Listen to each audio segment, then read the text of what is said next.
일단 1 테스트 결과부터 좀 볼게. 자, 편집 보여주세요.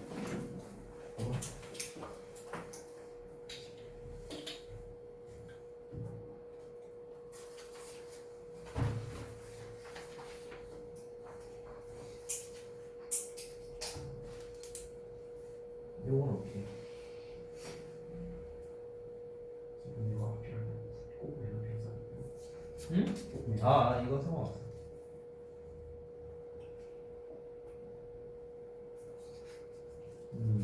오케이. 자, 그다음에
자, 잘 봤습니다.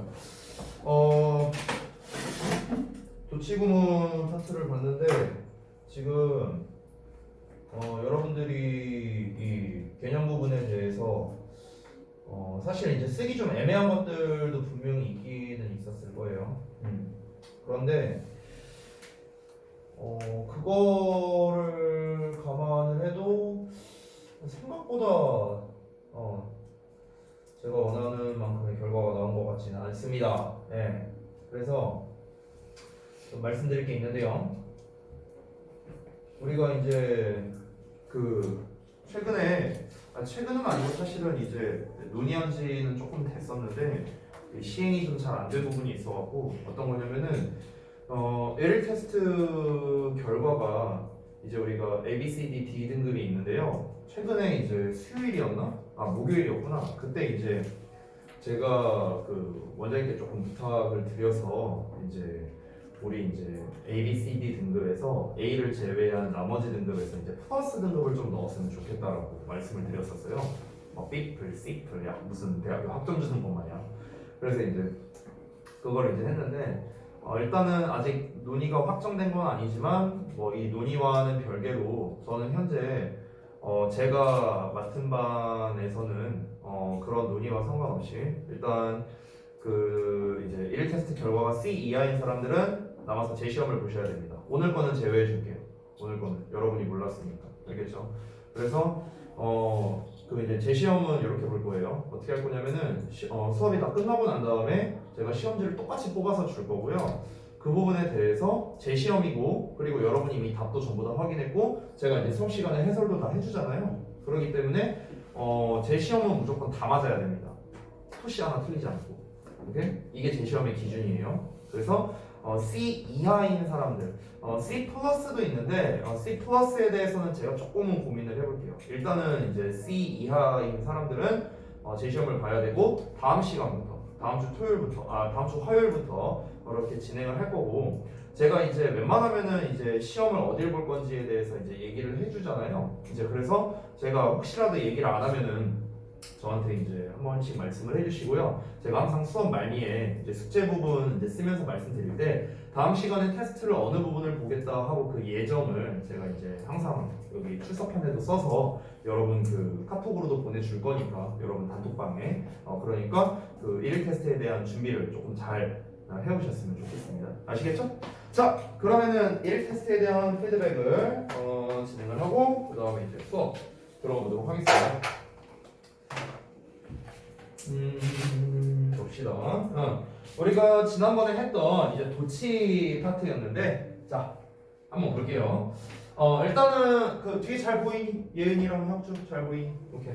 자, 보겠습니다. 일단 부사 도치에 대한 거였는데 장소나 방향에 관련된 이제 부사가 또는 부사구가 문장 맨 앞에 오면은 주어 동사 도치가 일어나는데 이때 도치시킬 때 그냥 단순히 자리만 바꾸면 된다 뭐 이런 얘기를 했었죠. 그래서 이제 단순 도치다 제가 이런 식으로 명명을 했고, 자 주어가 대명사인 경우에는 이제 도치를 시키지 않는다라고 이제 얘기를 했었죠. 그래서 지난번에 쌤이 얘기했던 here you are 이런 거를 이제 생각을 해내라. 그리고 이제 동사 뒤에 오는 주어에는 당연히 수일치를 해야겠죠. 앞에 오는 게 이제 수일치가 아니라. 그리고 주로 위치하다를 나타내는 뭐 이런 동사들, sit, lie, stand, be 뭐 이런 동사들이 주로 이제 많이 나온다. 이 동사들의 공통점은 뭐냐면 전부 다 일형식 동사라는 거예요. 일형식 동사.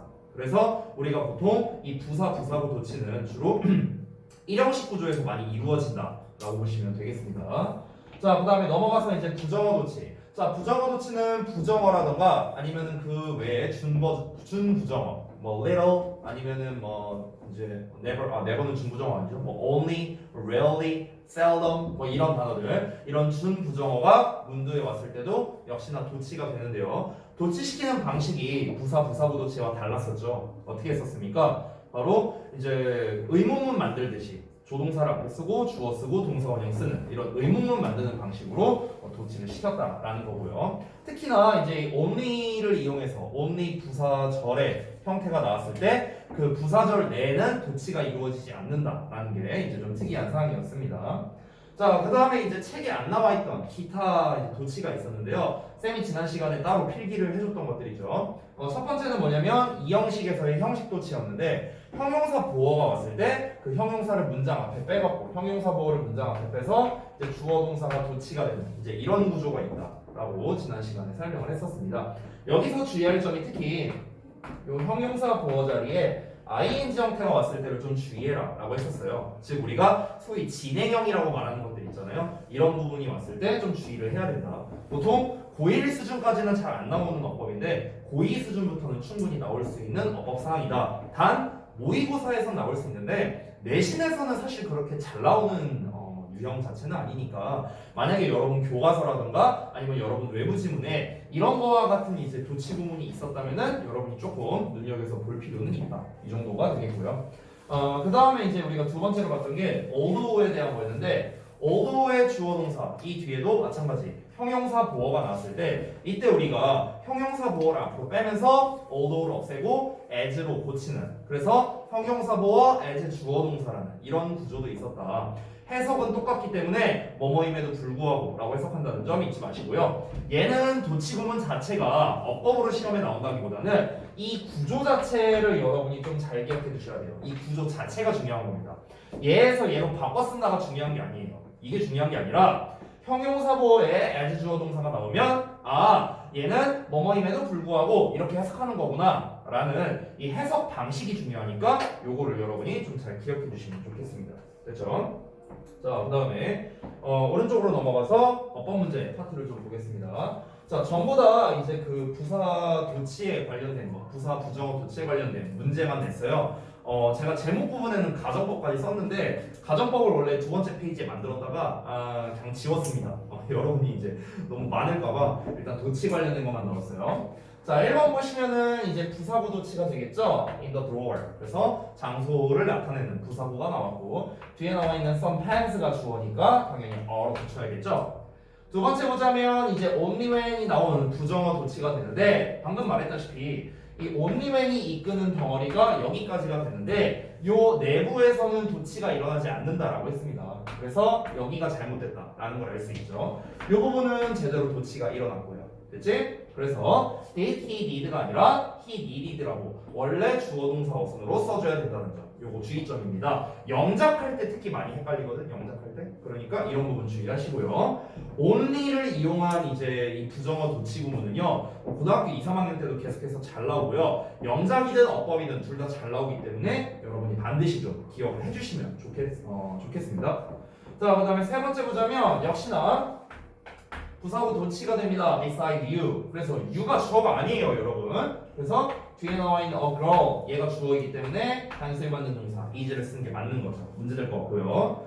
자, 네 번째, never가 나온 부정어 도치가 나왔는데, 자, 다시 한번 말하지만 부정어 도치는 의문문 만드는 것처럼 한다. 근데 지금 여기에서 보면은 주어 동사 도치가 그냥 일반적인 단순 도치가 돼버렸죠. 그래서 얘가 잘못됐다라는 겁니다. 의문문 만드는 것처럼 did I touch라는 형식으로 써줘야 된다. 됐죠? 자, 그 다음에 5번으로 넘어가겠습니다. 오. 자, 미? 뭐야 이거 왜 이래? 잠깐만. 어? 왜 접촉력이 없어졌는데? 잠깐만. 당황스럽네. 잠깐만. 얘만 그런 거? 지우개가 문제가 생긴 것 같은데? 그냥 지울게요. 그냥 손으로 줄게. 자, 5번 보겠습니다. 여기서도 마찬가지로 around the corner라는 이제 그 장소의 부사구가 나왔죠. 그래서 역시나 뒤에 나와 있는 게 주어일 텐데 여기서 주의할 점이 언어버로브랑 섞였어요. 언어버로브. 자, 이 언어버로브는 항상 우리가 비교되는 게 더 넘버로브라는 녀석이지. 그래서 이 녀석을 좀 여러분이 같이 알아두면 좋을 것 같아. 심심하면 한 번씩 나오는 스위치 관련된 문제거든. 그래서 이 더 넘버로브도 마찬가지로 뒤에 복수명사가 오거든. 계속. 언어버로브도 뒤에 복수명사가 와요. 그런데 이제 차이점은 무엇이냐면 더 넘버로브 같은 경우는 우리가 이 덩어리가 앞에 나와 있는 더 넘버를 수식한다라고 보면 돼. 그러니까 얘가 수식어야, 수식어. 얘가 본체고요. 그래서 여기에 넘버에 s가 안 붙어 있죠. 그렇죠? 그러니까 얘는 무슨 취급? 단수 취급을 한다는 겁니다. 단수 취급. 자, 그런데 언어버로브라는 건 뭐냐면 언어버로브라는 것 자체가 뒤에 나와 있는 이 복수명사. 이 복수명사를 수식하는 구조가 돼요. 수식하는 구조. 그러니까 이때는 얘가 본체가 아니라 이 뒤에 나온 놈이 본체예요. 얘가. 그래서 언어버로브는 그냥 많음이란 뜻이죠. 많음. 매니야, 매니. 한마디로. 그렇기 때문에 뒤에 나와 있는 이놈의 스위치를 해야 된다라는 겁니다. 따라서 지금 요 문장의 주어는 넘버가 주어가 아니라 restaurants가 주어예요. restaurants. 따라서 복수 주어가 나왔기 때문에 is가 아니라 are를 써야 돼요. 이렇게 정리가 됩니다. 자, 그 다음에 6번 보겠습니다. rarely로 시작하는 이제 부정어 도치가 나왔으니까 주어 동사 도치가 일어나야겠죠. 자, 그래서 does my friend drinks. 자, 조동사 나왔으면 뒤에 동사원형 써야 될 거 아니야. 근데 동사원형 안 썼지. 그래서 틀렸죠. 간단하죠. 자, 그 다음에 7번 넘어가겠습니다. 자, 마찬가지로 never가 문두에 나온 부정어 도치가 되는데요. 자, never 나왔으니까 조동사 could 나왔고요. day 주어 나왔고, 그 다음에 guess 동사원형 나왔고요. guess에 대한 목적어로서 what절까지 나왔네요. 전혀 문제될 게 없는 문장이 되겠습니다. 자, 8번 보시면은 이제 never could not she anything이라고 나왔는데 앞에 never라는 부정어가 나와 있는데 이미 또 not이라는 부정어가 또 나와버렸죠. 그래서 이중 부정이 돼버리기 때문에 여기 있는 not을 빼버려야 된다. 됐죠? 자, 그 다음에 9번 보자면 이제 나동리의 버들수 구문이 나왔습니다. 자, 우리 부사부 도치에서는 이제 대명사가 주어로 쓸 때는 도치가 이제 일어나지 않았다라고 했었죠. 그런데 부정어 도치는 상관없습니다. 부정어 도치는 그거랑 관련 없이 부정어가 문두에 오면은 주어 동사 도치가 일어나는 거예요. 어떻게? 의문문 만들듯이. 따라서 he agreed가 아니라 did agree라는 형태로 바꿔줘야 된다. 자, 그 다음에 10번 넘어가서 only then이라는 only 부정어 도치가 또 나왔네요. 그래서 요게 한 덩어리고 조동사의 주어의 동사 원형이라는 구조가 나와 있죠. 요 realize 뒤에는 접속사 대신 현재 생략되어 있는 상태고요. 그래서 the next day was her mother's birthday라는 이제 완벽한 이형식입니다. 그래서 이 전체가 realize의 목적어가 되는 이런 구조가 되겠죠. 그래서 문제될 게 없습니다. 마지막 12번 보자면 only when이 나왔어요. when 그 다음에 주어 동사 나왔습니다. 그래서 only when I was요. 여기까지가 한 덩어리가 되겠죠. 그래서 did라는 주어 동사 I 주어 나왔는데 동사 원형이 아니기 때문에 loved를 love로 고쳐줘야겠죠. 됐습니까? 자, 그래서 여기까지 지난 시간에 배웠던 어법 파트를 모두 마무리를 해보겠습니다. 되셨죠? 자, 그래서 이제 1일 테스트 모두 마무리했고 이제 어법급 교재로 이제 오늘부터 수업을 나갈 건데요. 요 교재를 가지고 어떻게 이제 수업을 할 건지 그 수업 방향성에 대해서 제가 먼저 좀 설명을 해드리고 진도를 좀 나가도록 할게요. 자, 그래서 책을 다 펴봅시다.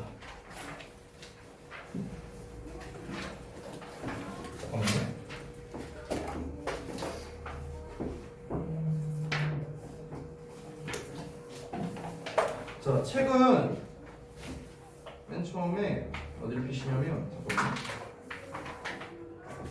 이 컨텐츠 부분을 한번 펴보세요. 여기 컨텐츠를 한번 펴보시고요.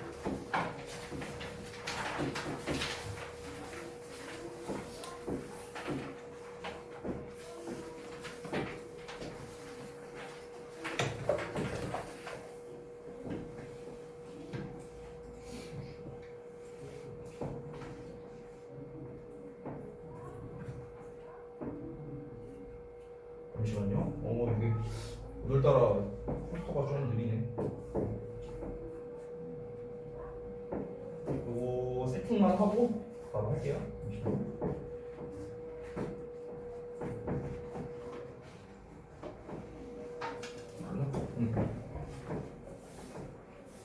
이거 지우개 없으면 되게 불편하네 이거. 저거 새로 준비하는 거예요. 자, 일단은 하기 전에 앞서서 이 컨텐츠를 한번 보면서 좀 설명을 드릴게요. 일단은 Part 1과 Part 2로 나눠져 있는데 이 교재가 이제 Part 1에는 이제 네모어법이라고 나와 있고 Part 2에는 이제 밑줄어법이라고 나와 있어요. 그래서 여기서 네모어법이라는 건 뭐냐면은 선택형 어법을 말하는 거야. 이거 쓸래, 이거 쓸래라는 문제. 그래서 보통 내신에서는 시험이 어떻게 나옵니까? 내신에서는 보통 ABC로 나오죠, ABC. 그렇죠? 이런 식으로 나와서 이렇게 이제 네모 박스 해놓고 둘 중에 뭐 고를래? 이런 식으로 문제를 내는 거지. 이게 바로 이제 네모 어법이 되는 거고, 밑줄형 어법은 보통 이제 우리가 밑줄을 5개 쳐놓지, 밑줄 5개 쳐놓고 어법상 어색한 걸 골라라라는 이제 문제 유형이 되는 거지. 우리 모의고사 28번에 나오는 거와 이제 동일한 거지. 자, 그러면은 일단은 우리가 이 네모어법과 이제 밑줄어법 이거를 할 때 사실 뭐 네모어법이냐 밑줄어법이냐 자체가 뭐 크게 중요하지는 않아요. 우리가 배우는 방식에 있어서는. 자, 그런데 중요한 건 뭐냐면은 우리가 난이도적인 측면으로 봤을 때는 네모어법, 즉 선택형 어법 자체가 난이도가 낮을 수밖에 없어. 왜 그러냐면 선택형 어법은 이거 쓸래라고 문제를 내주고 있기 때문에 결국에는 문제 의도를 이미 주고 시작하는 거나 마찬가지거든. 그러니까 우리가 밑줄형 어법 같은 경우는 문제 의도를 니네가 직접 파악을 해야 돼. 게다가 밑줄도 5개나 있어. 그렇지? 예를 들어서 만약에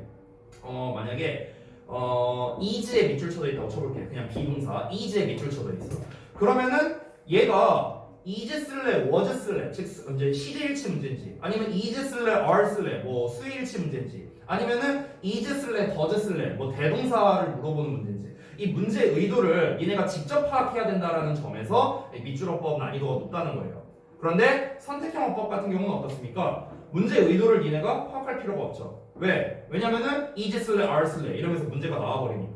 결국에는 그 문제 자체가 수일치를 물어보는 문제구나, 시제를 물어보는 거구나, 대동사를 물어보는 거구나 라고 문제 의도를 먼저 제시를 해주는 거기 때문에 이 선택형 어법이 상대적으로 난이도가 낮다라고 볼 수 있겠습니다. 자, 그런데 그거와 상관없이 어차피 우리는 내신, 이 고등학교 2학년뿐만 아니라 고3까지 우리는 내신을 신경을 써야 되는 입장이고요. 더 나아가서 수능까지도 우리가 신경을 써야 되는 입장입니다.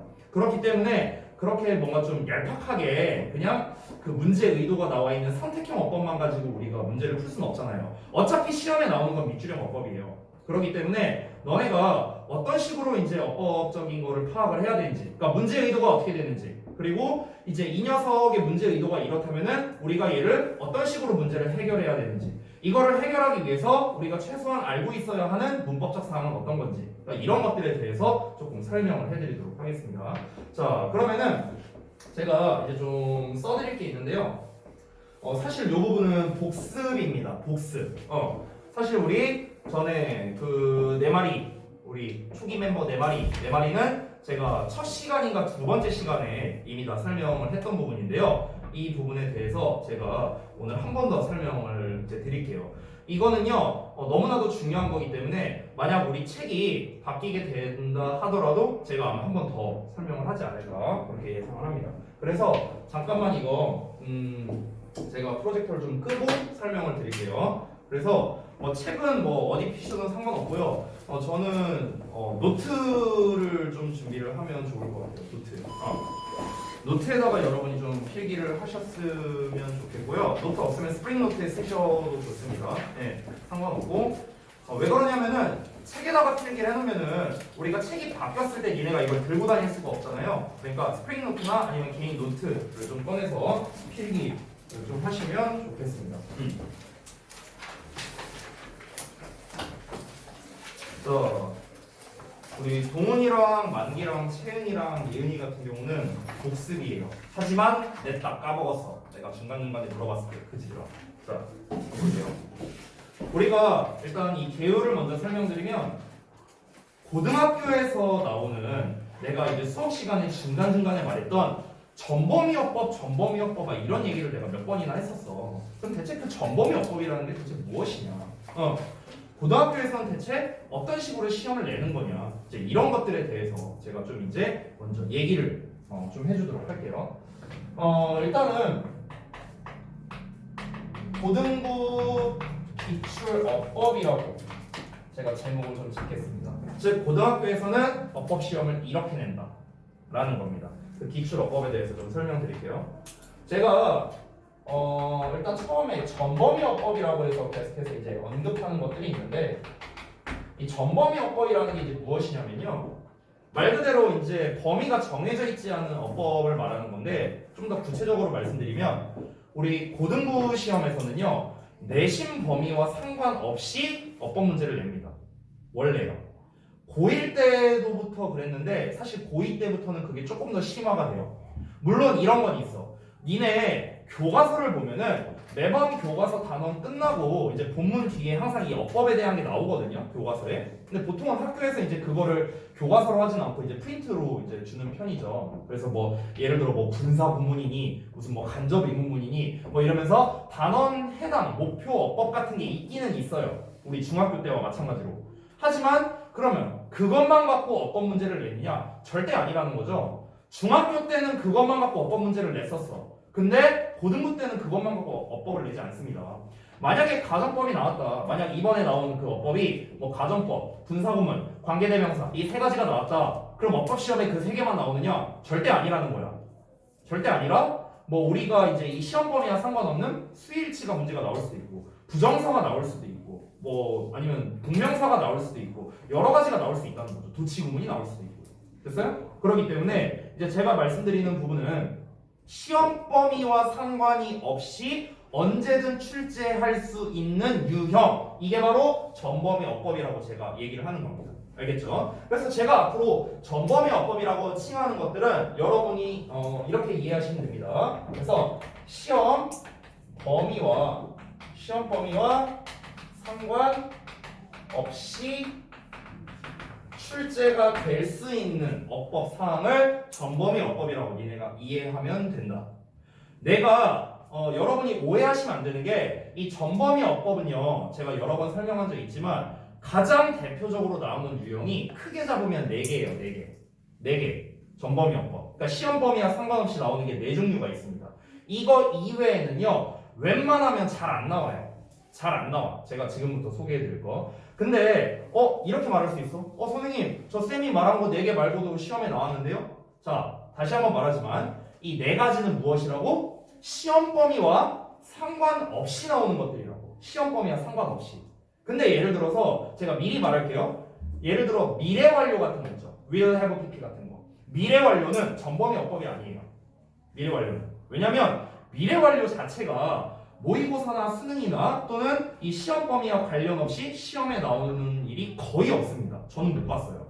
오케이? 그런데 니네 교과서 또는 니네 외부 지문 같은 데에서 미래 완료가 나오면서 학교 선생님이 그걸 설명을 했다. 그럼 이건 뭐야? 이거는 내신 범위에 해당되는 어법인 거잖아. 내신 범위에 해당되는 어법. 그렇지? 그러니까 그걸 갖고 시험에 낼 수 있겠지.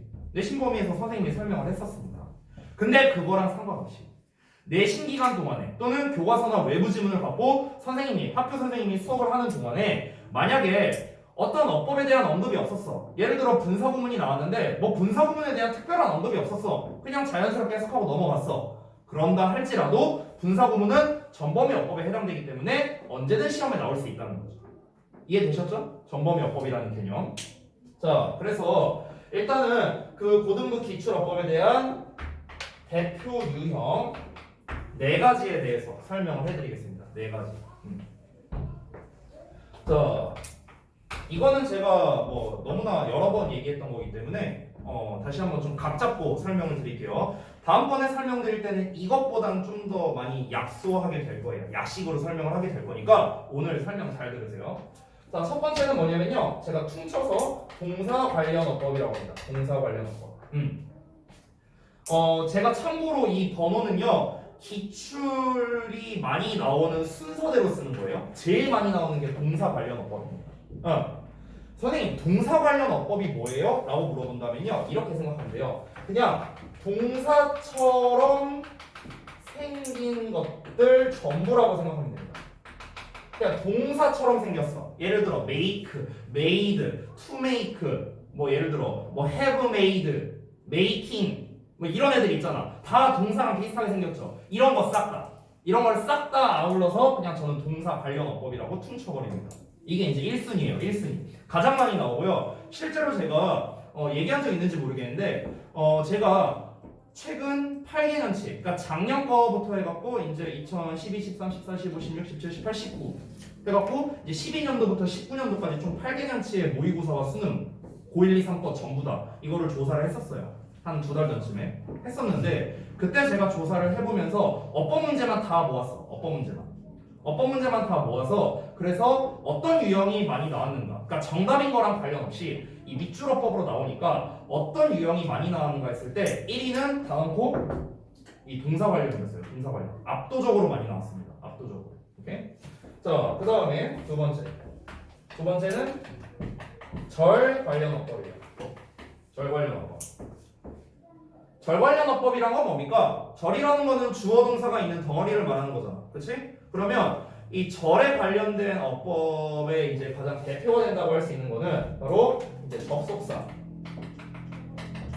그리고 관계사, 세 번째 의문사가 됩니다.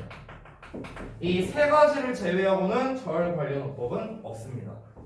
반대로 말하면 접속사와 관계사와 의문사만이 절을 만들 수 있다고 생각하면 돼. 됐어? 그러니까 쉽게 말하면 얘네들 뒤에 주어 동사 나온다는 소리야.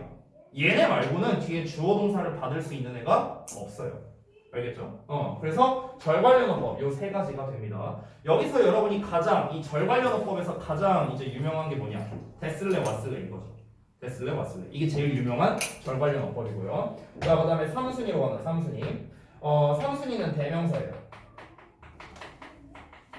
대명사. 대명사 문제에서 가장 많이 시험에 나오는 게 뭐냐면요. 바로 스위치입니다. 스위치.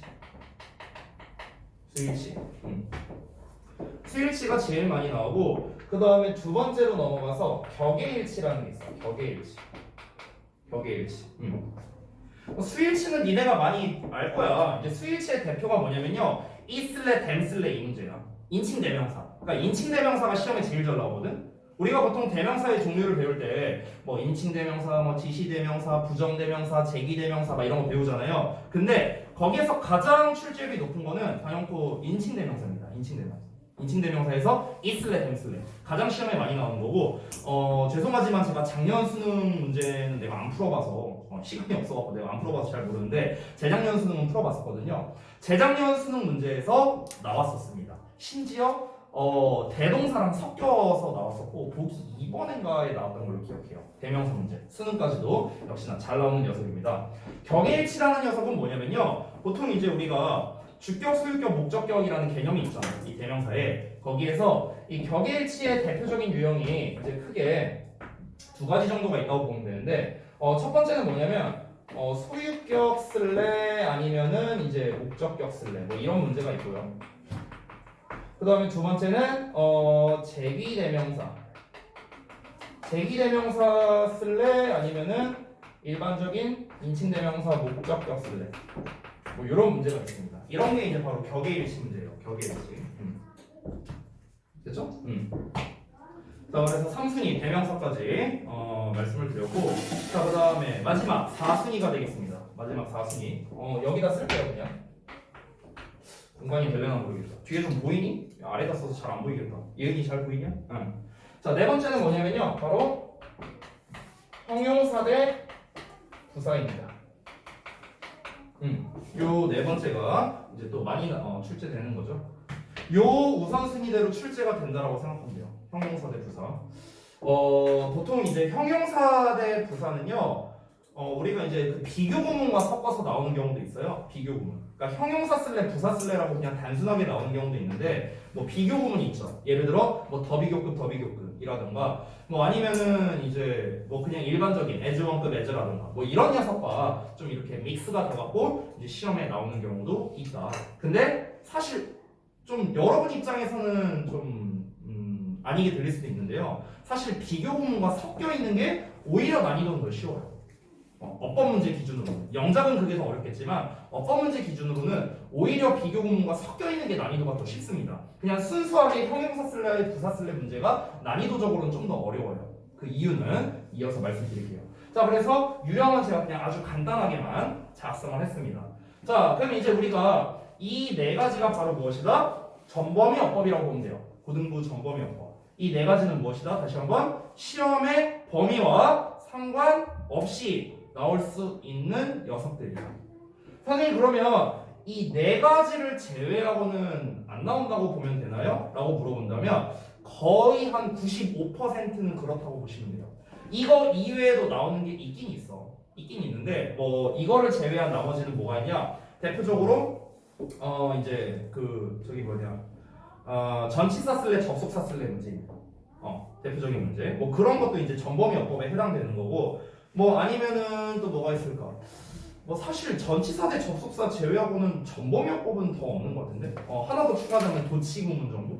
근데 도치 구문은 사실 도치 자체를 물론 이제 시험을 낼 수도 있지만 사실 이런 녀석들과 좀 섞어서 나오는 경우가 좀 더 많기 때문에 도치 구문은 그 도치 구문이라는 이제 별도의 어법이라기보다는 좀 약간 곁들이는 어법이라고 여러분이 좀 생각을 하면 될 것 같아요. 됐죠?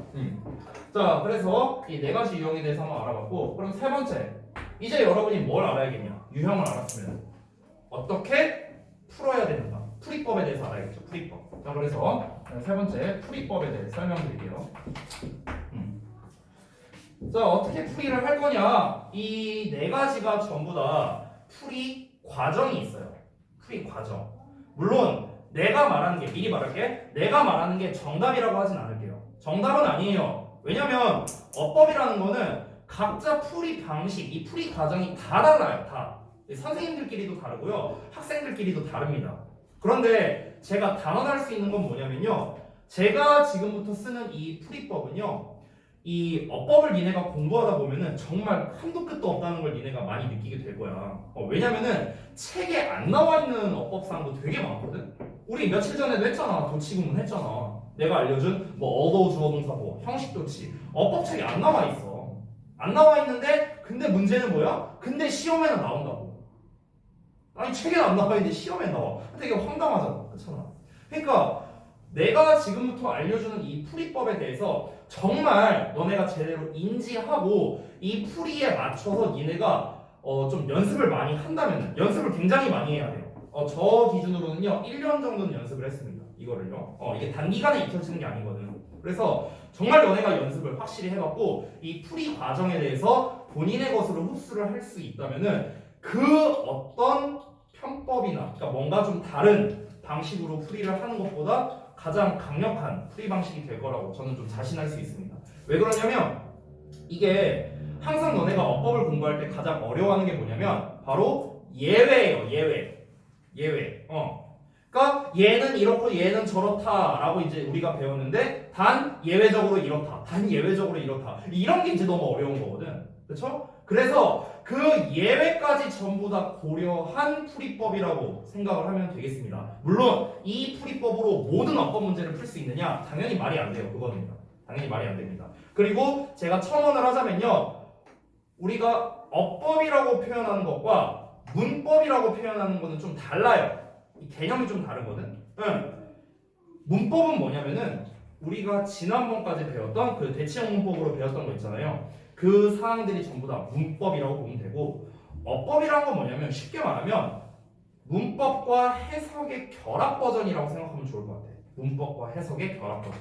즉 고등학교에서 내는 모든 어법 시험은요 해석이 항상 필수적이라는 걸 잊지 마세요. 알겠죠? 어법 문제니까 해석 안 하고 풀어도 된다? 절대 아닙니다. 웬만하면 어법은 해석을 해야 돼요. 웬만하면. 아시겠죠? 자, 그래서 제가 이 풀이 과정을 말하기 전에 앞서서 어떤 문제를 풀던 간에 공통적으로 들어가야 되는 것들 두 가지에 대해서 말을 해줄게요. 두 가지. 자, 그래서 풀이할 때 반드시 필요한 두 가지입니다. 첫 번째는 구문 분석이에요. 구문 분석. 구문 분석을 빼놓고 어법 문제를 논할 수는 없습니다. 선생님, 그럼 제가 어법 문제 풀 때 주어, 동사, 보어, 목적어, 수식어 이거를 표시를 해야 되나요? 지금 여러분 단계라면 표시를 하셔야 돼요. 미안하지만. 내가 만약에 자신만만하게 1, 2등급 정도 나올 수 있다. 내신 기준이에요. 자신만만하게 1, 2등급 정도 나올 수 있다. 또는 내가 구문 분석은 굳이 손으로 표시하지 않더라도 눈으로 보기만 해도 나는 주어, 동사, 보어, 목적어, 수식어를 스캔할 수 있다 하시는 분들이 아니라면 그러면 표시해야 됩니다. 알겠죠? 이건 시험 볼 때도 마찬가지야. 니네가 내신 시험 볼 때도. 그래서 이제 저랑 내신 대비를 해보신 분은 알 텐데요. 제가 항상 하는 얘기가 있어요. 내신 대비 전날에. 내가 무슨 얘기하냐면요. 어법 문제, 어휘 문제, 빈칸 문제 나오면 항상 앞뒤에 구문 분석 해놔라. 내가 항상 이 얘기를 해요. 내신 대비 할 때마다. 그래서 시험지 가져와서 표시 안 돼 있으면 뒤진다 막 이러면서 이런 얘기 하거든요. 맞죠? 그래서 항상 구문 분석 중요합니다. 어떤 어법 문제든 간에. 그 다음에 두 번째 구문 분석과 더불어서 방금 얘기한 거예요. 바로 해석입니다.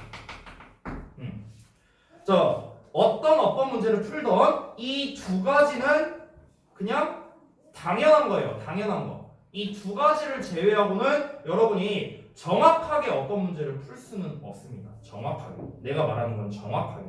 됐어요? 내가 조금 과감하게 얘기를 하자면요. 여러분이 이제 그 대치영문법도 한 바퀴 돌렸고, 그리고 이제 대체적으로 여기에서 내가 봤을 때 이제 비교적 신규로 들어온 뭐 혁주나 민우나 승주나 지민이가 요 책에 나와 있는 문제를 그래도 나는 이제 책에 막 설명도 나와 있고 하니까 나는 그래도 80% 정도는 풀 수 있다고 생각해요. 우리 나머지도 마찬가지. 그러니까 여기서 풀 수 있다는 건 맞출 수 있는 걸 말하는 거야. 니네가 문제 그냥 단순히 풀고 채점하면은 아마 80% 정도는 맞을 거예요. 저는 그렇게 생각합니다. 근데 왜 그러면 우리는 대체 이런 과정이 필요한 거냐라고 했을 때 안타깝게도 지금 요 어법끝 시리즈에 나와 있는 책의 수준 정도는요 고1 수준 정도, 고1 1학기? 요 정도 수준밖에 안 돼요. 지금 요 교재는요. 요 다음 교재가 어법끝 실력 따지기 교재인데요. 실력 따지기가 원래는 그 교재 난이도가 원래 이제 이 출판사에서 만든 의도는 고등학교 2학년을 노리고 만든 거거든요. 고등학교 1학년 2학기 또는 이제 예비 고2 용으로 만든 건데요. 근데 사실은요, 그 실력 따지기 교재도 마찬가지입니다. 기껏해야 고1 수준 정도밖에 안 돼요. 그만큼 최근 어법의 난이도가 많이 올라갔다는 소리예요. 점점 올라가고 있습니다. 분명히 말하는 거는 재작년보다 작년이 어법 문제는 더 어려웠고요. 작년보다 올해는 더 어려울 거예요. 어법을 기준으로 했을 때. 점점 어법의 난이도는 올라가고 있어요. 그렇기 때문에 여러분께서 여기에 있는 거를 80% 정도 맞췄다고 해갖고 좋아할 일이 아니라는 거예요. 나 어법 잘 맞추네. 근데 여러분 혹시 그런 거 느껴본 적 없냐? 니네 내가 어렸을 때 그 여기서 뭐 알만한 분들은 아는데 내가 영어를 잘 못했었거든.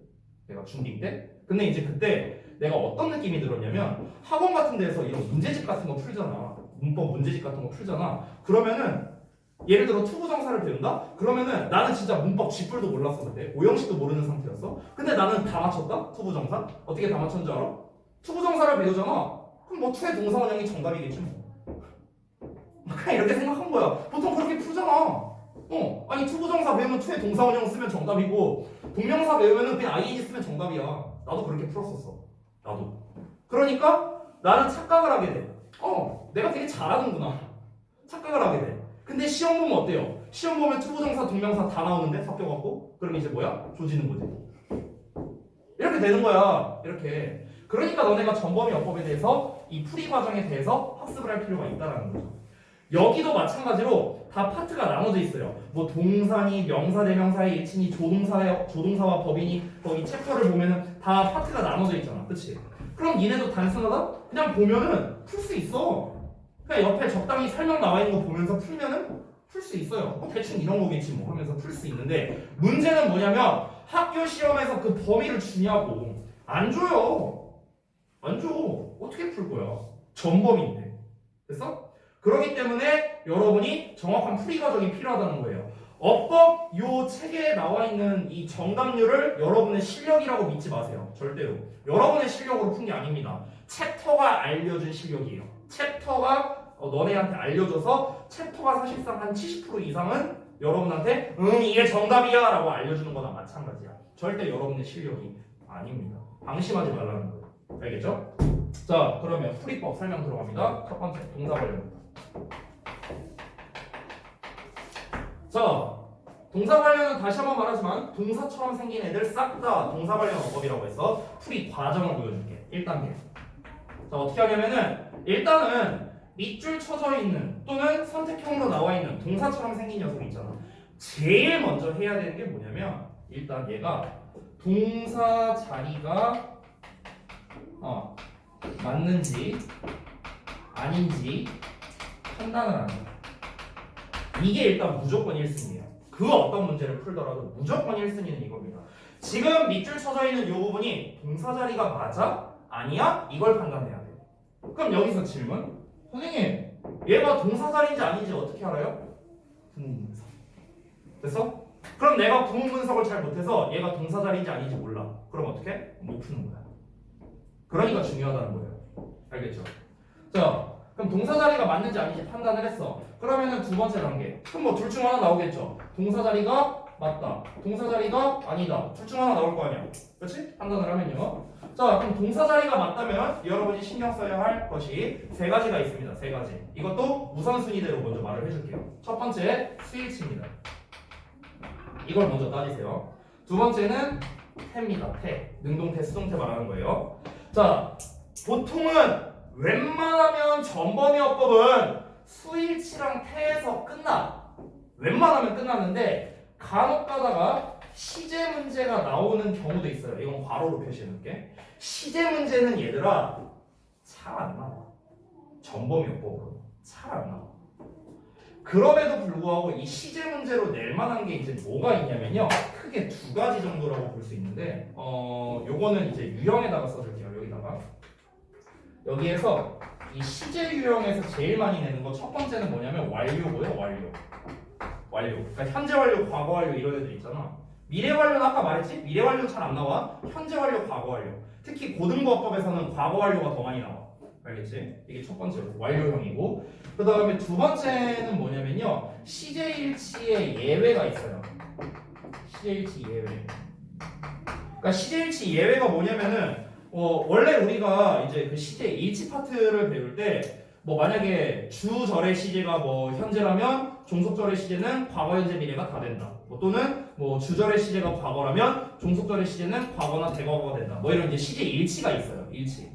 그냥 아주 심플하게 외운다면은 뭐 과거는 과거, 현재는 현재, 미래는 미래 이렇게 맞춰서 쓴다. 이렇게 외워도 돼. 그냥 단순하게 생각하면은. 근데 그거에 예외적인 경우들이 있어. 예외적인 경우. 그 대표적인 예외가 뭐냐면 니네가 중학교 2학년 때 배운 내용 중에 하나인데 뭐 시간과 조건의 부사절에서는 미래 시제를 못 쓰고 현재 시제를 쓴다. 뭐 이런 거 있잖아. 그치? 그런 게 이제 시제 일치의 예외야. 아니면은 이 동사 이 내용이 어떤 일반적인 사실이라던가 어떤 과학적인 사실이라던가 뭐 어떤 변하지 않는 진리 뭐 이런 거를 나타낼 때는 반드시 현재 시제를 쓴다. 뭐 이런 게 있어요. 이런 게 다 뭐야? 시제 일치의 예외예요. 예외. 그러니까 시제 문제로 낼 만한 게 크게 요 두 가지 정도라는 거지. 두 가지 정도. 근데 많이 안 나와요. 그마저도 많이 안 나와. 알겠지? 그래서 이 동사 자리가 맞다면 가장 1순위로 얘 수일치 맞나?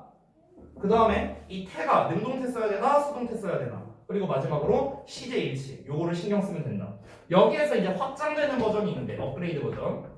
업그레이드가 되면 이제 여러분이 뭘 따져줘야 되냐면요. 첫 번째는 이제 자타동사 구분입니다. 자타동사 구분. 좀 업그레이드 버전이에요. 기본은 얘야. 기본은 얘.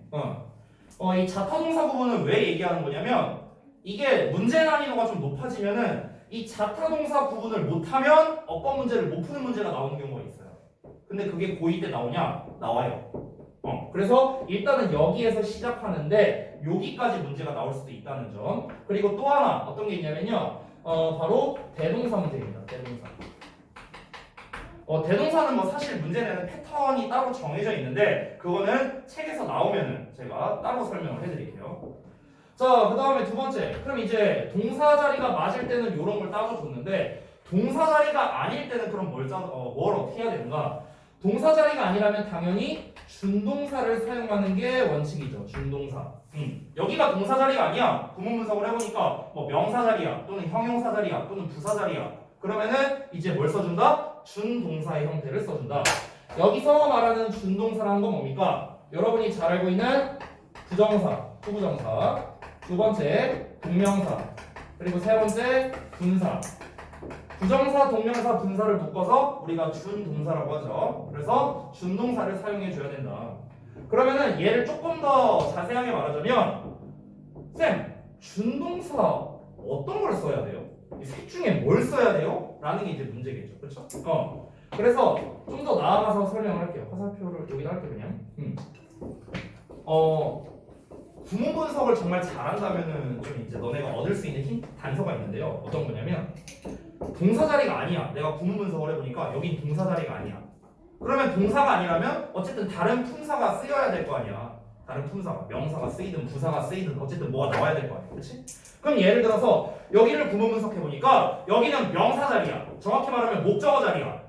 그러면은 목적어의 역할을 할 수 있는 놈은 얘네 둘밖에 없잖아. 얘는 목적어 역할 못 하잖아. 분사는. 그렇죠? 그렇기 때문에 그럼 이때는 부정사냐 동명사냐로 접근하는 거구나. 뭐 이런 식으로. 예를 들어 여기를 또 구문 분석해 보니까 여기가 형용사 자리야. 그럼 형용사 자리라면 부정사나 분사 쪽이겠죠. 되니? 그러니까 이런 식으로 우리가 어느 준동사를 사용할지를 뭘 보고 판단한다? 구문 분석을 해서 판단을 한다라는 겁니다. 그래서 정리하자면 이제 구문 분석을 통해 이제 어느 품사 자리인지 판단을 해야 된다는 거죠. 그러면 이게 우리가 보시면 내가 되게 심플하게 썼는데 생각보다 너네가 알고 있어야 하는 전제 조건이 꽤 빡셉니다. 왜? 일단 첫 번째, 얘네가 구문 분석을 잘해야 돼. 구문 분석 한번 잘못하면은 이거 나가리예요. 바로. 이게 이제 좀 빡세죠. 두 번째는 뭐냐면 얘네가 이 준동사 세 가지에 대한 모든 가장 기본적인 거. 그러니까 너무 특이한 거 있잖아. 너무 특이한 거 제외하고 막 비투용법이니 뭐니 막 이런 거 있잖아요. 그런 거 다 빼고 그냥 가장 기본적인 거. 가장 기본적인 게 뭐냐? 부정사는 명사, 형용사, 부사 역할을 한다. 동명사는 명사고 분사는 형용사나 부사 역할을 한다. 이런 거 있잖아. 그러니까 이 기본적인 사항들 이런 거는 최소 니네가 알고 있어야 되고 그리고 너네가 능동태와 수동태에 대한 사전 지식도 있어야 됩니다. 그래야만 얘네가 문제를 풀 수 있죠. 됐어요? 그래서 이게 보기에는 간단해 보이지만 사실 고려해야 할 게 상당히 많아요. 그래서 시험에 가장 잘 나오는 거야. 얘가 시험 출제율 압도적으로 1위입니다. 압도적으로 1위. 우리가 밑줄어법으로 하면 이제 밑줄이 5개가 있을 거 아니냐? 그럼 5개 중에 3개는 동사 관련 어법이라고 봐도 돼. 이건 내신이든 뭐든 다 떠나갖고 동사 관련 어법이 웬만하면 3, 4개를 차지한다고 생각하면 됩니다. 그만큼 압도적으로 많이 나오기 때문에 이 부분 여러분이 만약에 내가 이 어법에 대해서 모두 다 공부할 시간이 조금 부족하다 그러면 여러분은 최소 동사 관련 어법만이라도 집중적으로 학습해야 돼요. 그러면 웬만하면 정답률이 지금보다 50% 이상 오를 겁니다. 알겠죠? 그래서 내가 어법이 좀 상대적으로 풀이가 부족하다면 나는 동사 관련 어법을 먼저 집중적으로 학습을 해야겠다. 이렇게 생각을 하면 됩니다. 알겠니?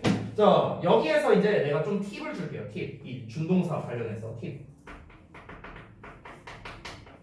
어떤 거냐면 잘 봐봐. 자, 일단은 구문 분석했더니 동사 자리가 아니었어. 준동사 자리였어.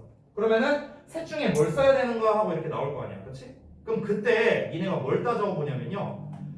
원래 형태를 한번 봐봐. 원래 형태. 그러니까 무슨 말이냐면은 예를 들어서 메이드라고 나왔다고 쳐봐. 메이드. 예를 들어서 여기에 딱 밑줄이 쳐져 있었어. 그럼 우리가 봤을 때 made라는 녀석은 과거형 동사일 수도 있고 PP일 수도 있잖아. 둘 중 하나잖아. 그치? 근데 내가 구문 분석을 해보니까 얘가 동사가 아니야. 그럼 남는 거 뭐야? 얘잖아. 그치? 그럼 이 녀석의 문제 의도는 뭐냐? PP 쓸래? ing 쓸래가 되는 거야. 그래서? 그러니까 이런 식으로 우리가 접근을 할 수 있다는 거죠. 그러니까 여기서 우리가 좀 생뚱맞게 PP 쓸래, 투부정사 쓸래 이렇게 내진 않는다고. 문제 자체를. 알겠죠? 그러니까 제가 이제 드리는 팁은 뭐냐면요. 일단은 이건 밑줄어법 기준으로 말하는 거야. 선택형어법은 이걸 고민할 필요가 없어. 왜냐면 문제가 나와 있으니까. 의도가 나와 있으니까. 자, 그래서 팁을 좀 주자면은 이 원래 나와 있는 형태 있잖아요. 그래서 원래 형태를 주목하라는 겁니다. 원래 형태를 주목. 원래 형태를 주목해서 뭐 어쩌라는 겁니까? 그 녀석과 그 원래 형태와 주목해서 그것과 이제 상반되는 어법 비교 문제일 수 있다라는 겁니다. 오케이? 그것과 상반되는 어법 비교 문제일 수 있다. 여기서 상반되는 어법 비교라는 게 방금 전에 말한 거야. made에 밑줄 쳐져 있어. 근데 made가 동사가 아니야? 그러면은 과거분사라는 소리지. 그럼 과거분사 하면 딱 상반되는 게 뭐겠어? 현재분사겠지 당연히. 그러니까 과거분사 대 현재분사 문제구나. 이런 식으로 우리가 알 수 있다는 거야. 되니? 그리고 이제 준동사에서 내가 하나를 안 썼는데 딱 하나만 더 쓸게. 화살표 여기다 놓고요. 이 녀석도 태를 신경 써야 돼요. 얘도 태를 신경 써야 됩니다. 항상. 그래서 단순히 우리가 중딩 때 이런 거 배워요. 뭐 투부정사를 목적으로 받는 동사, 뭐 동명사를 목적으로 받는 동사, 막 이런 거 배워. 무슨 뭐 want, decide, 뭐 어쩌고 저쩌고 하면서 막 배우잖아. 무슨 뭐 enjoy, finish, give 이런 거 ing 받고 이런 거 배우잖아. 그렇지? 내가 분명히 말하는데 어법 문제로는 절대 안 나와요. 얘네들은요. 왜? 그런 단순 암기 문제는 고등부에서 좋아하지 않습니다. 절대 안 나와요. 만약에 나온다. 그러면은 그 저기 뭐야 출제한 선생님한테 3번 저라고 맞추면 돼요. 말이 안 돼. 그걸 낸다는 게 말이 안 돼. 너무 쉬워요. 너무 쉬워. 자, 어찌됐든간 그런 문제는 안 나오는데 근데 역으로 걔를 능수동 문제로 낼 수는 있어요. 그러니까 예를 들어 want 뒤에 want가 나왔어. 그럼 이제 우리가 알고 있는 건 뒤에 투부정사 쓴다 이거잖아. 그렇잖아. 근데 그거를 문제를 내는 게 아니라 to 쓸래 ing 쓸래 이 문제를 내는 게 아니라 to 동사원형 쓸래 to be pp 쓸래 이거는 낼 수 있다는 거예요. 오케이? 아이고 눈 풀렸다 씨 망이. 지금 눈씨 너 이러고 뜬 거 알아 너? 이러고 닮았어 이러고. 응? 나도 이러고 수업한다. 자 그래서 to 동사원형 쓸래 to be pp 쓸래 이렇게 문제를 낼 수 있다는 거야. 알겠냐? 눈 아파.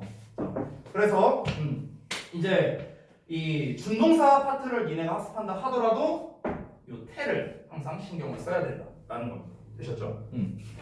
자, 그래서 이제 동사 관련 어법은 이제 사실 이거 말고도 훨씬 많은데요. 가장 핵심적인 것만 제가 이제 쓴 겁니다.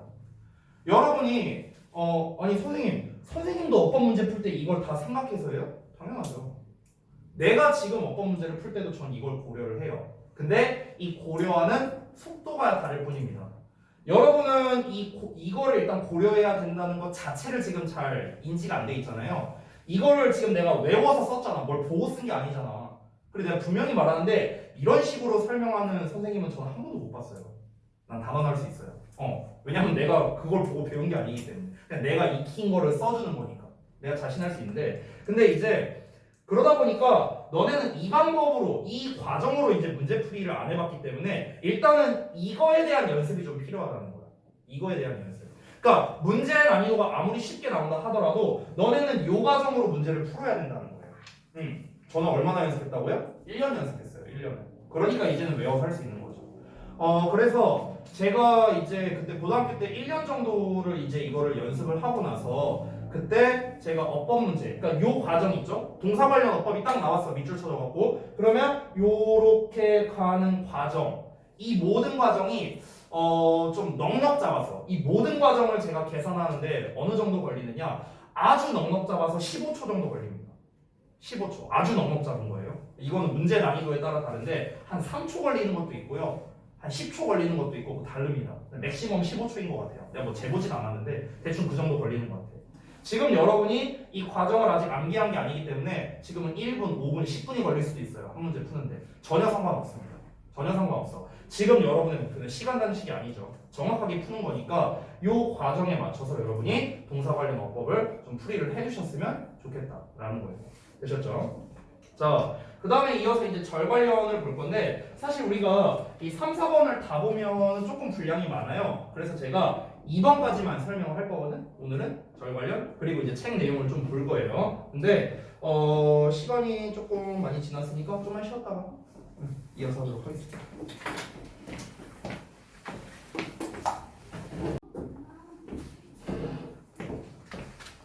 봅시다.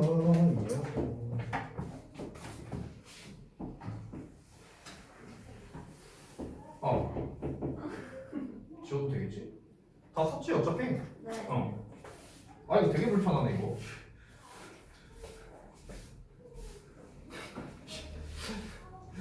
이 지우개 저점이 없어져갖고.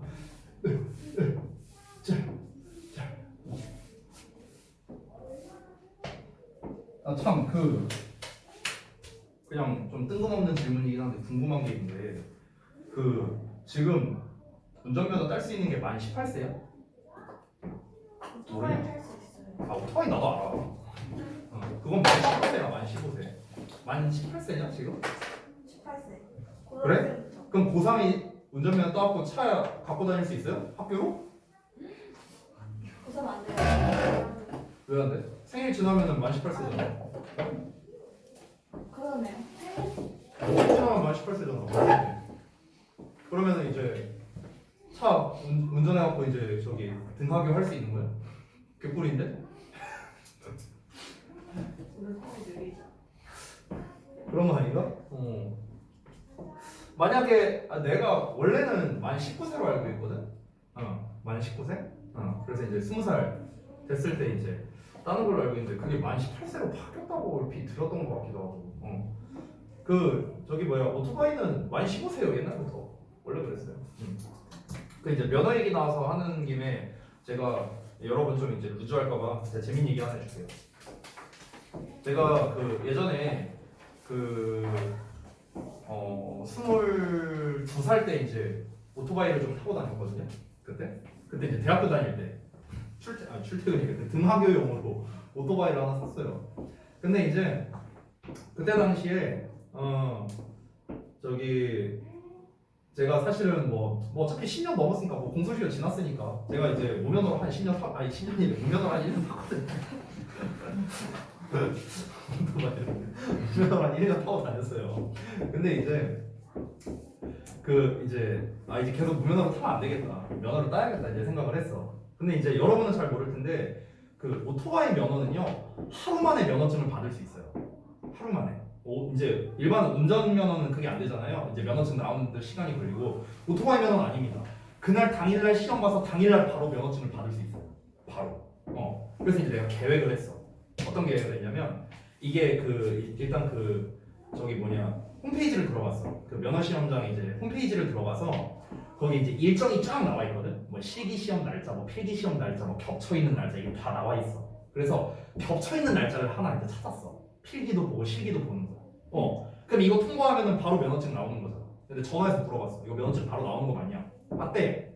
그래서 어떻게 했냐면 내가 기억이 나는 게 아직도 그날이 시험 보는 날이 화요일이었어요. 화요일. 그래서 내가 전날에 월요일 날에 인터넷으로 오토바이를 미리 주문을 했어요.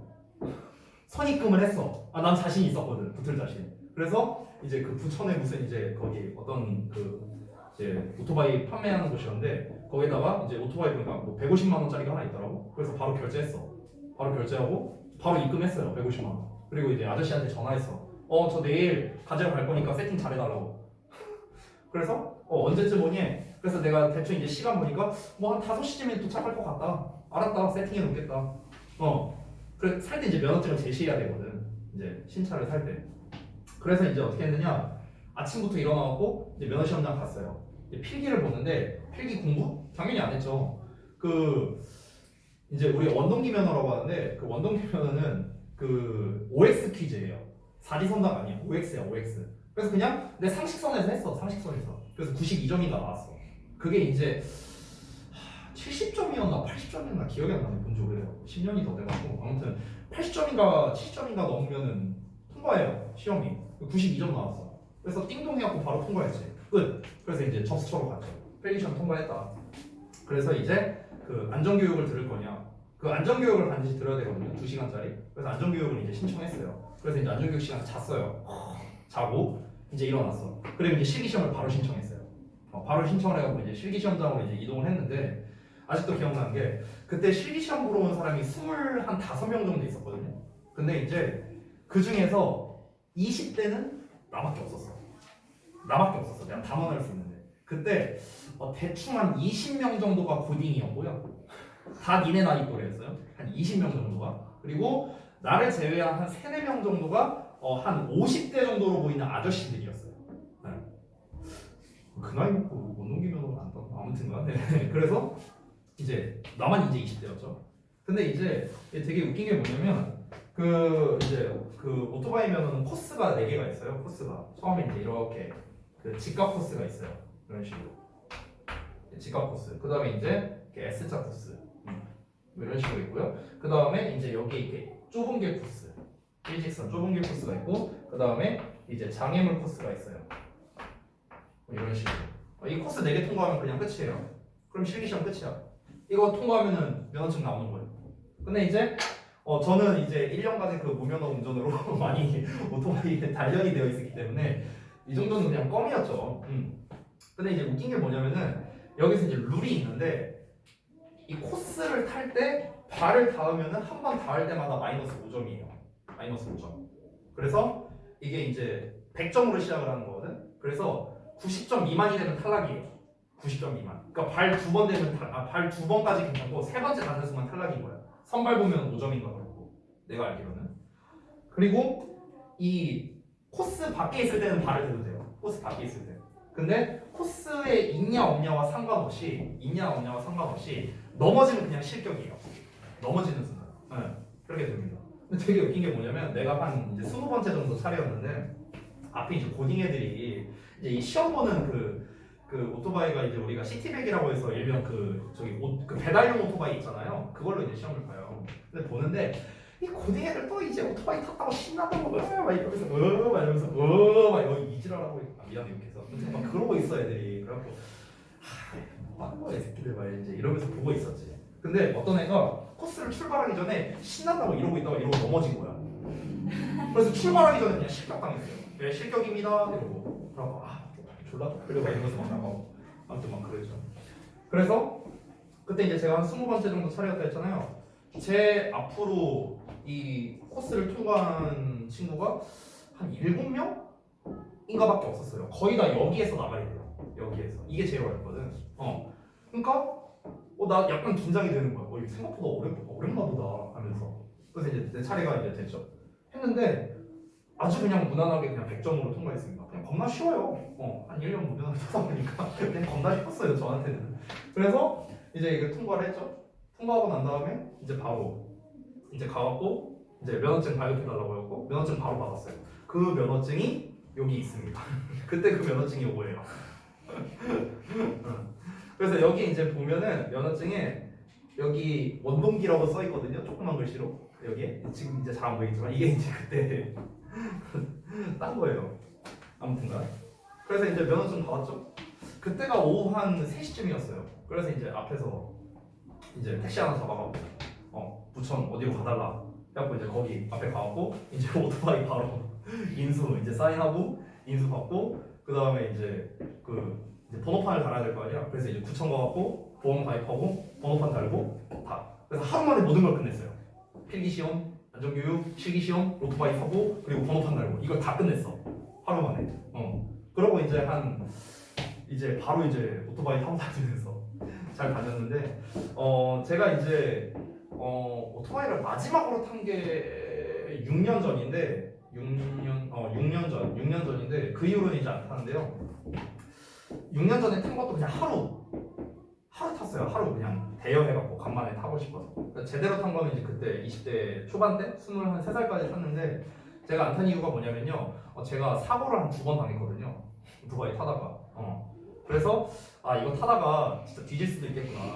그냥 골로 갈 수 있겠구나 이 생각이 들어서 아 이거 타면 안 되겠다. 좀 쫄려갖고 마음이 쫄려서. 그러니까 저는 이제 막 이러고 타고 다니는 스타일이 아니에요. 저는 이제 자동차 운전할 때도 그러는데 막 이러고 막 쏘고 막 이런 스타일이 아니야. 저는 이제 안전 운행을 지향하는 스타일인데, 근데 이제 되게 천천히 가고 있었는데 갑자기 차가 이렇게 갑툭 튀어갖고 이제 차랑 이제 부딪혀서 제가 한번 날아간 적이 있었거든요. 그때 20대 초반 때. 그래갖고 이거 타다가 나 죽을 수도 있겠다.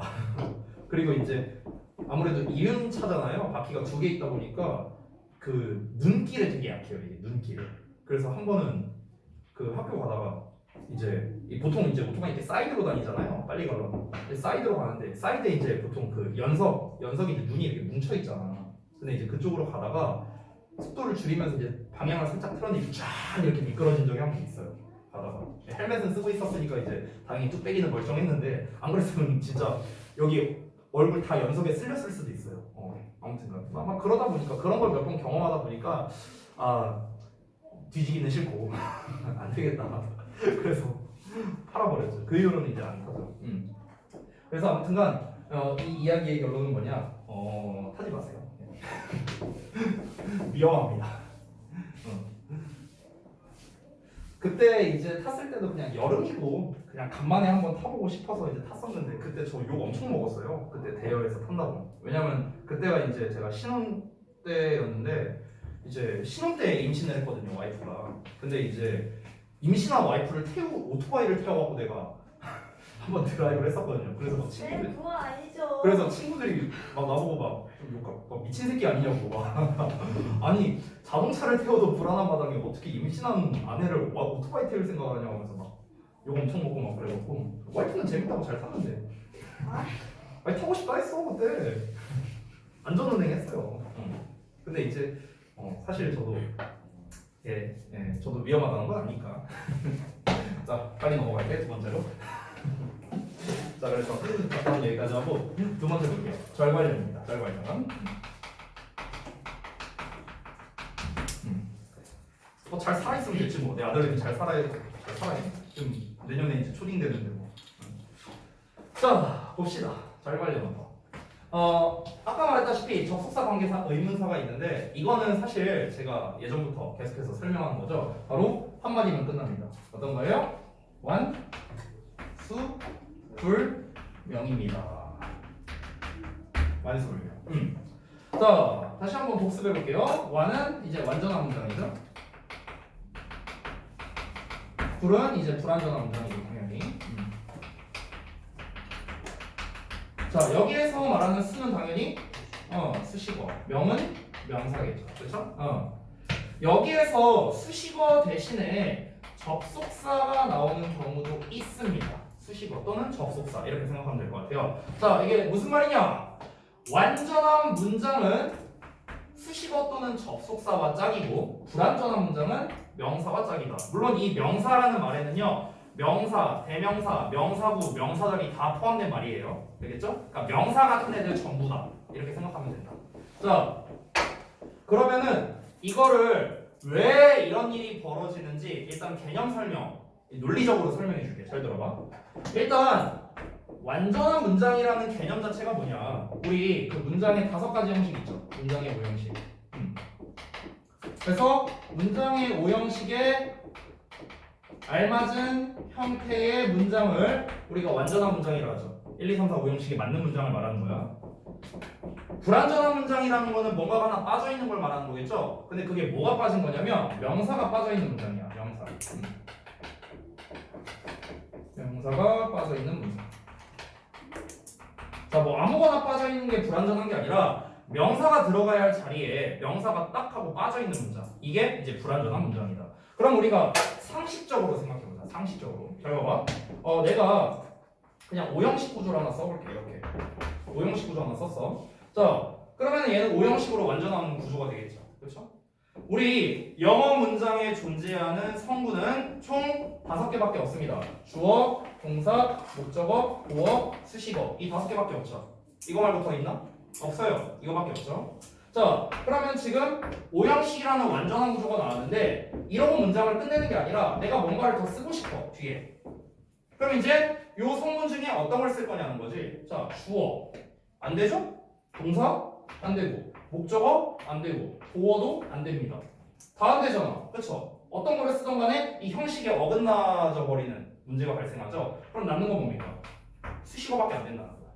그래서 완전한 문장은 수식어랑 짝일 수밖에 없는 거예요. 상식적으로. 알겠니? 또는 접속사 정도는 괜찮겠죠. 접속사.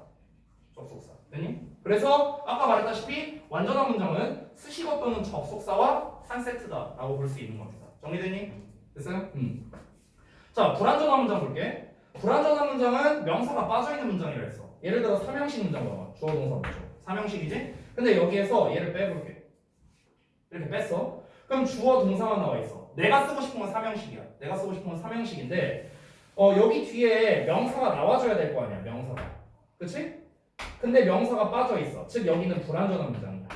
그럼 불완전한 문장은 얘 자체가 명사가 빠져 있는 문장이니까 당연히 그 명사를 메꿔줘야 합쳐서 완전한 문장이 될 거 아니야. 됐니? 영어 문장은 항상 완전한 문장으로 써줘야 돼. 당연한 말이지만.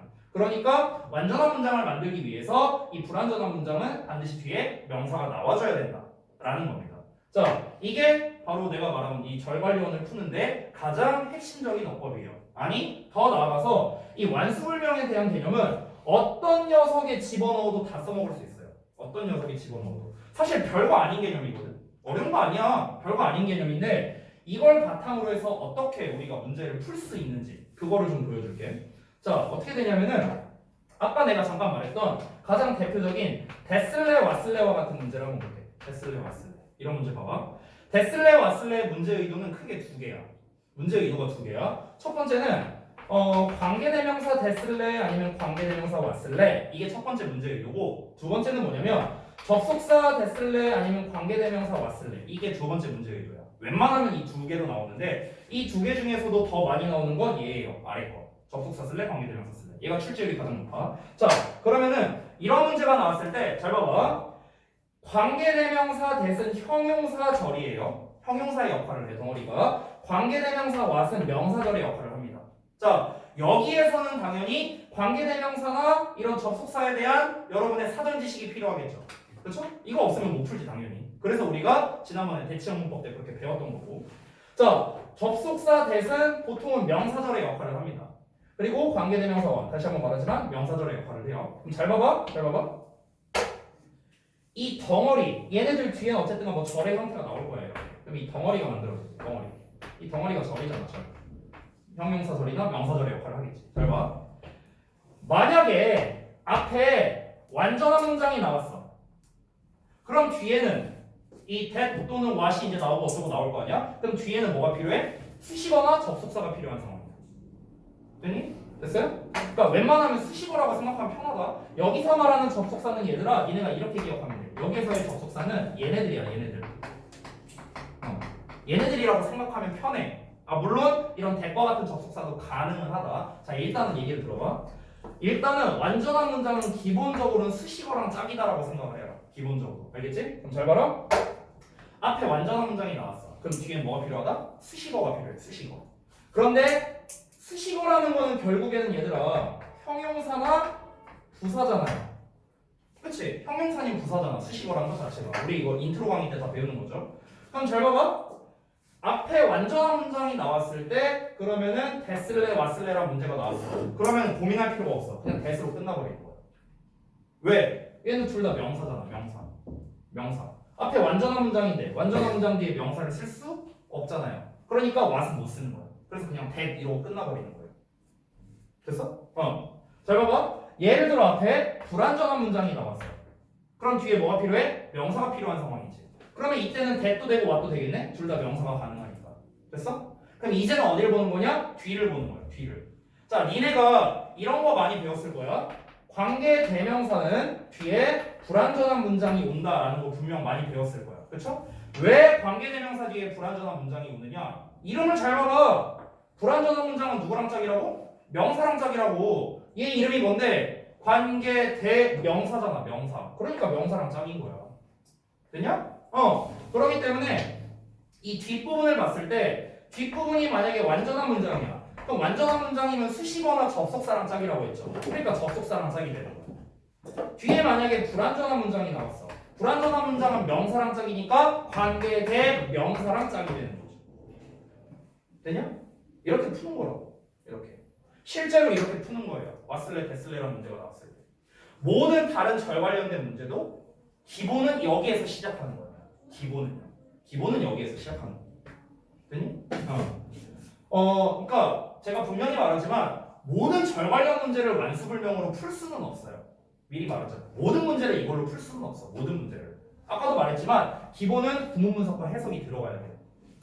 하지만 이 절 관련된 문제를 푸는 데의 기틀은 뭐냐면은 이거라는 거죠. 가장 기반은 이거예요. 가장 기반. 그렇기 때문에 항상 니네가 이제 그 문제를 풀 때 이 관계사에 대해서 단편적으로 공부하면은 이런 문제가 생깁니다. 자, 어떤 문제가 생기냐면요. 학생들이 실제로 그 내신 시험이나 모의고사에서 나오면은 가장 많이 틀리는 3대 유형이 있어요. 절 관련해서. 그걸 보여줄게. 어떤 거냐면 첫 번째가 이런 거예요. 인 뒤에 됐을래, 위치쓸래 이런 문제가 나와. 이거 되게 많이 틀리고요. 첫 번째. 두 번째는 뭐냐면 콤마 뒤에 됐을래, 위치쓸래 나와. 이게 두 번째. 세 번째는 뭐냐면 앞에 명사가 하나 있고 됐을래, 왔을래 이렇게 나와요. 이 세 가지거든. 절 관련된 거. 이거 필기 안 해도 돼. 이거 뭐 어차피 내가 수업 시간에 다 할 거니까. 이거 그냥 보여주는 거야. 잘 듣기만 해봐. 뭐 쓰고 싶은 사람은 쓰고. 아무튼간. 자, 이게 뭐냐면은 우리가 단편적으로 학습을 한 학생과 이 완수불명에 대한 이해가 완벽하게 있는 학생, 이 두 사람의 내가 빙의를 해서 어떤 식으로 문제를 푸는지 한번 보여줄게. 잘 봐봐. 자, 나는 단편적으로 공부한 학생이야. 그냥 관계대명사 대충 공부했고 그냥 대충 뭐 주워 들은 거 있어. 이 상태라고 한번 가정해 볼게. 그럼 어떻게 문제 푸는 줄 알아? 인대는 안 되는데 위치 써야지. 이러고 끝. 콤마 나왔네? 콤마 나오면 무조건 위치지. 세 번째, 앞에 선행사가 있네? 그러면 됐어야지. 이렇게 풀어요. 이게 바로 공부를 좀 대충한 학생들의 풀이법입니다. 이게 왜 대충한 학생의 풀이법이냐면요. 여러분, 그러면은 인 뒤에 대은 무조건 못 쓰는 건가요? 아니요. 쓸 수 있어요. 콤마 뒤에 대은 무조건 못 쓰는 건가요? 아니요. 얘도 쓸 수 있어. 앞에 명사 있으면 무조건 what은 못 쓰는 건가요? 아니요. 얘도 쓸 수 있어요. 그러니까 여러분이 단편적으로 공부를 하다 보면은 이런 문제가 생긴다는 거야. 이런 문제가. 나중에 이제 해설지나 정답지 보고 나서요. 아, 이렇구나. 이렇게 공부를 하거나 아니면은 니네가 또 학습할 때 이럴 수 있어요. 나는 인 뒤에 대 못 쓴다고 알고 있는데 콤마 뒤에 대 못 쓴다고 알고 있는데 앞에 선행사 나오면은 what 못 쓰는 걸로 알고 있는데 이렇게 니네가 학습을 했어. 단편적으로 학습을 했어. 그러면은 이제 어떤 문제가 생기느냐? 이제 사실은 얘도 되고 얘도 되고 얘도 된다라고 듣는 순간 또 예외네 이렇게 생각해버려. 그러면은 이제 니네 입장에서 니네 자체적으로 뭔가 거부 반응이 일어나요. 나는 그냥 이렇게 배웠는데 얘도 되고 얘도 되고 얘도 된다네. 그럼 이것도 뭐야? 이거 또 예외야? 외울 거 겁나 많네. 이렇게 돼버려. 그러니까 니네가 이제 이 과부하가 걸리는 거지. 내가 분명히 말하지만 이 빨간색들은 예외가 아니에요. 예외가 아니에요. 자, 설명을 해줄게. 잘 들어봐. 니네가 일단 인대시 안 되고 이니치가 가능하다라는 건 어디에서 배우는 거냐면 관계대명사 파트에서 배우는 거야. 관계대명사. 자, 우리가 이 부분에 대한 설명을 먼저 해주자면 전치사 더하기 관계대명사가 나오면 그러면은 이때 이 관계대명사는 that을 쓸 수 없다라는 이제 사항이 있어요. 이거는 내가 심지어 지난번에 대치형문법 할 때도 설명했던 내용이야. 관계대명사 that만 못 쓰는 경우 3가지에서 내가 알려줬었거든. 자, 기억나냐? 한번 말해봐. 관계대명사 that을 못 쓰는 경우 3개. 뭐였어? 계속적용법. 또 여기 나왔잖아. 어떤 거? 앞에 전치사. 전치사가 있을 때, 그렇지? 하나 더는 수유격 관계대명사는 우리가 that을 안 쓰죠, 그렇죠? 그러니까 이런 것들. 그러니까 이런 애들을 이제 우리가 배웠단 말이에요. 그런데 얘들아 잘 생각해봐. 내가 그때 that 성애자 교수님 얘기했었지. that이 쓰임새가 몇 개라고? 11개예요, 11개. 이 that이 관계대명사라는 법이 어디 있는데? 얘가 관계대명사라는 법이 어디 있어요? 모르는 거야, 그거는. 이 that이 아까 나왔던 명사절 접속사일 수도 있잖아. 명사절 접속사. 그럼 잘 봐봐. 이는 전치사지. 전치사 뒤에는 뭐 써? 명사 써야 되잖아. 그럼 요 자리에 명사만 쓸 수 있나? 대명사도 쓸 수 있고 동명사도 쓸 수 있고 명사절도 쓸 수 있어요. 당연히. 명사 같은 애들은 다 가능하다고. 그러면 대시 명사절이 나왔어. 그럼 과연 전치사 뒤에 명사절 대를 못 쓸까요? 아니, 왜 못 써? 당연히 쓸 수 있지. 되냐? 그러니까 우리가 단편적으로 공부하면은 대을 그냥 관계대명사구나 하고 그냥 암묵적으로 인정하고 문제를 풀어버리는 거야. 그런 법이 어딨어?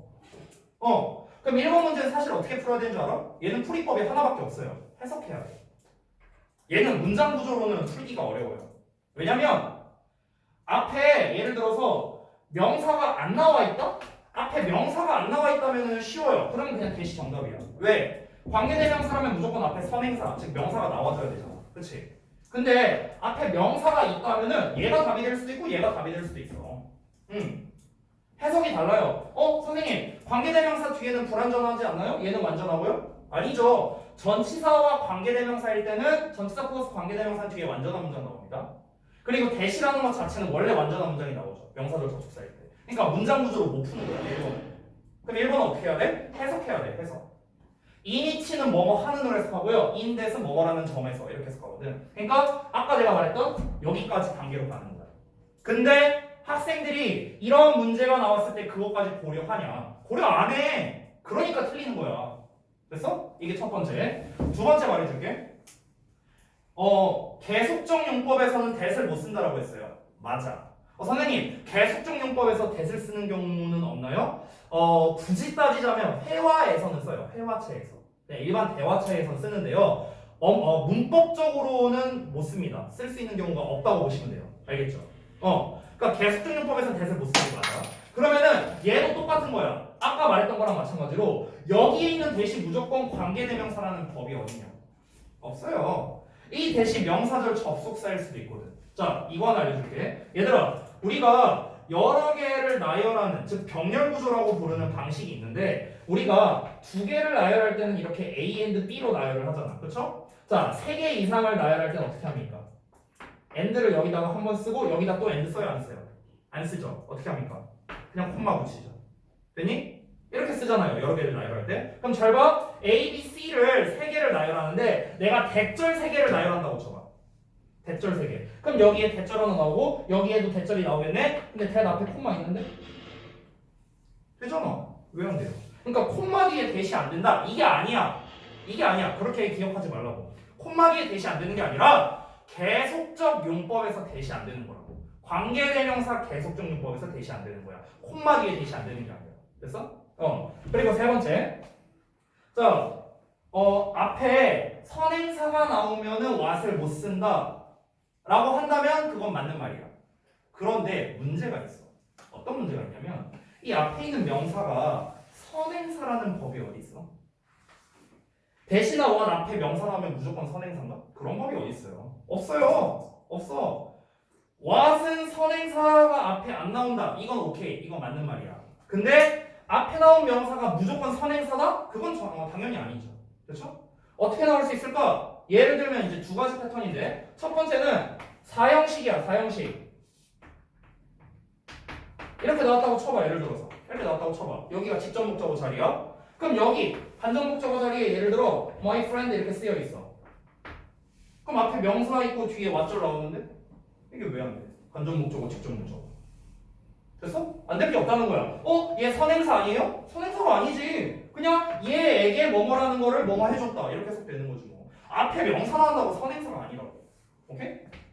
그러니까 얘들아, 단순하게 앞에 있는 구조만 보고 그냥 풀어버리니까 이런 문제가 생기는 거야. 우리가 단편적으로 학습을 하니까. 단편적으로. 그러니까 대충 그냥 앞에 인 있으니까 위치 써야지, 콤마 있으니까 위치 써야지, 앞에 명사 나왔으니까 대 써야지 이렇게 풀면 안 된다는 거야. 선생님 그럼 어떻게 풀어야 돼요? 아까도 말했잖아. 기본은 뭐야? 구문분석. 구문분석. 특히 절 관련 구문분석이 더 중요해요. 왜? 봐봐. 절 관련 문제를 푸는데 내가 핵심이 뭐라고 했어? 완수불명이라 했지. 얘들아, 구문분석을 안 하고 얘가 완전한 문장인지 불완전한 문장인지 어떻게 구분하는 거야? 구문 분석을 해야 얘가 완전한지 불완전한지를 알 거야. 그렇잖아. 그러니까 일단 시작은 구문 분석이야. 절관련어법. 특히나 더 중요해. 특히나. 응. 그러면은 내가 단순히 앞에 나와 있는 이런 단편적인 정보들이 아니라 앞 문장을 완벽하게 다 구문 분석을 해서 앞이 완전한지 불완전한지를 판단하고 난 다음에 그러고 난 다음에 우리가 답을 골라야 된다는 거야. 앞에 전치사 나왔다고, 앞에 콤마 나왔다고, 앞에 명사 나왔다고 이렇게 고르는 거는 안 된다는 거죠. 이거는 절대 금물이야. 학교 선생님들이 이걸 되게 잘 알고 있어요. 되게 잘 알고 있어. 너네가 이렇게 공부한다는 걸 다 알고 있어. 학교 선생님들이 바보가 아닌데. 그렇잖아. 그래서 얘네를 갖고 시험에 잘 내는 거야. 너네 이렇게 단편적으로 공부했지? 인디에는 무조건 대시 안 되는 걸로 알고 있지? 맛 좀 봐라. 이러면서 문제 내는 거야. 오케이?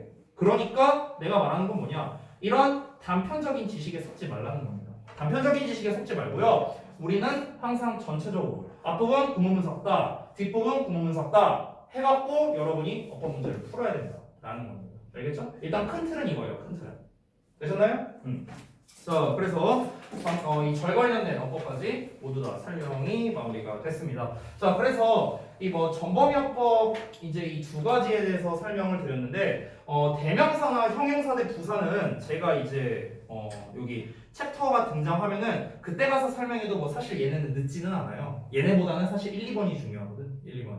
그래서 오늘 요거를 좀 전체적으로 설명을 드렸습니다. 자, 그러면 우리 그 아까 처음에 컨텐츠를 켰을 때 유닛 1에 주어와 동사의 수일치가 이제 나왔었잖냐.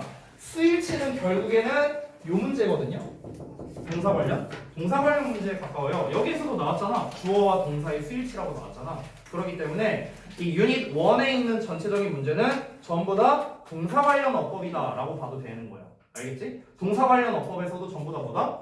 동사 자리냐 아니냐? 이거를 따져줄 필요도 없어. 사실 여기서는요. 해놓고 말했잖아. 제목에서 동사 자리라고. 그러면서 동사 자리가 맞으면 수의 일치, 그 다음에 태, 시제, 자타동사, 그리고 이제 뭐 대동사 뭐 이런 거를 다 신경 써야 된다 했잖아. 근데 그거 다 건너뛰고 그냥 딱 하나 수일치밖에 안 다루는 거예요.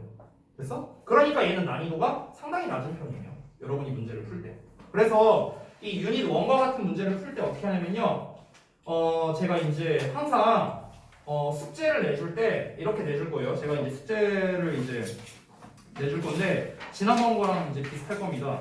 지난번에 제가 숙제를 내드렸을 때요. 32쪽까지 내용을 한번 학습해보고 문제 풀고 어법상의 근거를 작성하고 모르는 단어를 조사해라. 이렇게 이제 제가 숙제를 내줬었는데요. 자, 잘 보세요. 어떻게 하시냐면은 항상 여러분은 어법 문제를 푸실 때 이렇게 합니다. 일단은 항상 구문 분석은 필수예요. 알겠죠? 그래서 일단 문제를 푸세요. 너네가 풀던 대로 문제 풀이를 하고 그 다음에 그 어법상의 구문 분석을 하세요. 2단계. 미안해, 순서가 반대로 됐다. 구문 분석 먼저 해야 돼. 쏘리. 구문 분석을 먼저 하고 그 다음에 문제 풀이를 하세요. 문제 풀이를 하고 그 다음에 3단계로는 그 어법상의 근거를 작성하세요.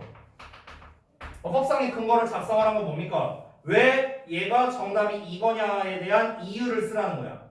이유를요. 알겠죠? 그 이유를 작성을 하시는 게 항상 한 세트로 갑니다. 소리 하나 빼먹었다. 질문할 거 체크까지. 항상 숙제는 요게 한 세트로 나갈 겁니다.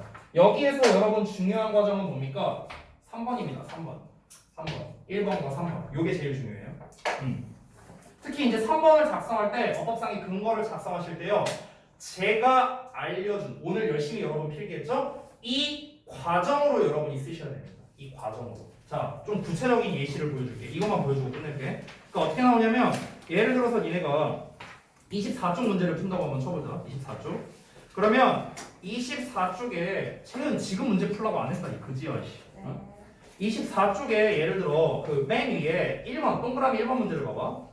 All the buildings of a mountainside farm 그 다음에 정답이 were죠. were all around us 이렇게 나와 있어. 그러면은 일단 어떻게 하냐면 구문 분석을 먼저 해. The all the buildings가 주어잖아. 그럼 주어 표시하고 그 다음에 of a mountainside farm 이게 뭡니까? 앞에 있는 주어를 꾸며주는 형용사죠. 그리고 뒤에 were 동사 나왔죠? 그리고 뒤에 all around us가 보어가 됩니다. 아, sorry? 보어가 아니죠. 수식어죠, 수식어. 뒤에 나오네. all around us, 수식어. 이게 됩니다. 됐어? 자, 부문분석을 일단 했어. 그 다음에 문제를 푸는 거야. 정답은 were다. 문제를 풀었어. 그러고 난 다음에 어법상의 근거를 작성하는 거죠. 아주 간단하죠, 얘는요. 왜? 주어가 복수형이니까. 이걸로 끝나는 거야. 이거 말고 뭐 더 쓸 말이 있나? 없잖아. 그렇죠? 근데 사실은 여기에서 원래는 얘가 동사 자리가 맞다라는 걸 원래는 써줘야 되는데 아까 말했다시피 이게 밑줄 영어법이 아니잖아요. 선택형이니까 아니 was 쓸래 were 쓸래니까 당연히 동사 자리이겠죠. 그러니까 그 부분은 일단은 생략하셔도 좋습니다. 알겠죠? 그래서 왜 were가 정답인가? 앞에 나와 있는 이 old buildings가 복수형 주어이기 때문 이렇게 쓰면 끝이야. 더 쓸 게 없어요. 더 쓸 게 없어. 그래서 법상의 근거를 작성하고 그 다음에 여러분이 만약에 문제를 풀다가 질문할 게 있다면은 별표를 표시해놓고 페이지 적어놓으면 됩니다. 됐나요? 이게 항상 여러분 숙제로 한 세트로 나간다라고 생각을 하시면 돼요. 아시겠죠? 자, 그래서 숙제 말씀드리고 끝날 건데요. 지난번에 32쪽까지 했었잖아요. 그래서 오늘 해야 될 분량을 좀 말씀드릴게요. 자, 33쪽부터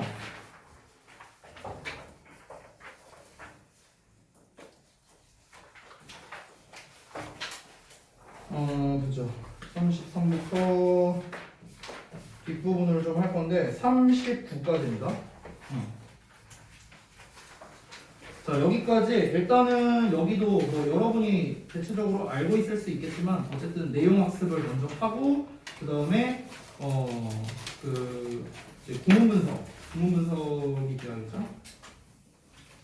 구문 분석하고 그 다음에 문제풀이 그 다음에 어법상 근거 작성하시고 그 다음에 모르는 단어는 조사하셔야 돼요. 모르는 단어 조사하고 그 다음에 질문할 거 체크하시면 됩니다. 페이지는 그렇게 많지는 않은데 이걸 다 하려면 아마 시간이 꽤 걸릴 거기 때문에 여러분이 좀 신경 써서 하셔야겠고 다음 시간에 테스트 볼 그 테스트 예정 관련된 거를 좀 말씀드릴게요. 자, 다음 시간에 테스트를 뭘 할 거냐면요. 오늘 제가 고등 기출어법에 대한 이 설명을 해드렸잖아요. 동사 관련과 절 관련. 그렇죠? 이걸 시험 볼 겁니다. 오늘 필기한. 됐어요? 테스트 양식은 없습니다. 그냥 백지 테스트로 볼 거예요. 백지 테스트로. 그래서 제가 시험지에 어떻게 쓸 거냐면요. 그냥 딱 문제 2개 낼 거야. 한 줄씩. 앞 페이지, 뒷 페이지 해갖고. 앞 페이지 동사 관련 어법 풀이 과정에 대해서 작성하시고. 이렇게 내고 끝낼 거예요. 두 번째 페이지 절 관련 어법 풀이 과정에 대해 설명하시오. 그냥 이러고 끝낼 거예요. 알겠죠? 그러니까 오늘 여러분이 필기한 부분을 여러분이 좀 잘 숙지를 해와야겠죠. 그래서 동사 관련, 절 관련, 풀이 과정 테스트를 볼 거다. 됐니? 사실은 이 앞부분 니네가 32쪽까지 문제 푼 것 중에 이 부분이 아마 구문 분석은 안 돼 있을 거예요. 그래서 원래 그 부분 구문 분석을 내려 했는데 분량이 그러면 너무 많아지니까 이 정도만 내주도록 하겠습니다. 됐죠? 자, 고생들 많이 하셨다.